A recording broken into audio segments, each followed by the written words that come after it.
சிம்மராசிக்காரர்களுக்கு எதிரி அப்படின்னு சொல்றது அரசியல்ல, பொது வாழ்க்கை, அதுக்கப்புறம் குடும்பத்துக்குள்ள, சகோதர வழி பங்காளி வழி உறவுகளுக்குள்ள, காதல்ல, குடும்ப வாழ்க்கையில எல்லாத்துக்குள்ளேயும் எதிரிகள் அவங்களுக்கு வருவது சகஜம். என்ன அப்படின்னு கேட்டீங்கன்னா, ஒரு தலைமையில நிற்கும் போது, ஒரு தலைவனாக நிற்கும் போது அதற்கு தகுதியுள்ளவர்கள் தான் நிற்க முடியும். ஆக எதையும் எதிர்கொள்ளக்கூடிய துணிவு சிம்மத்திற்கு இருக்கிறதுனால அந்த தலைமை பண்பு இவங்களுக்கு தேடி வருது. தனித்த கருப்பில் சிம்மம் சோதனை காலம். தனித்த கருப்பு நிறம் சிம்மத்தை கவலைக்கிடமாக்கும். தனித்த கருப்பு சிம்மத்தை போராட்டக்களமாக்கும். அந்த கருப்போட சிவப்பு சேருதுங்க. அந்த கருப்பும் சிவப்பும் சேர்ந்து சிம்மம் ஜொலிக்குது இல்லையா, அதுதாங்க வெற்றி.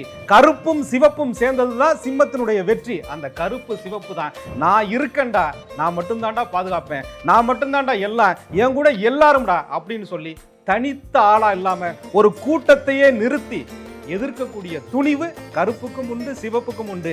கருப்பு சிவப்பு சேர்ந்த நிறத்திற்கு உண்டு. அதுதாங்க சிம்மம்.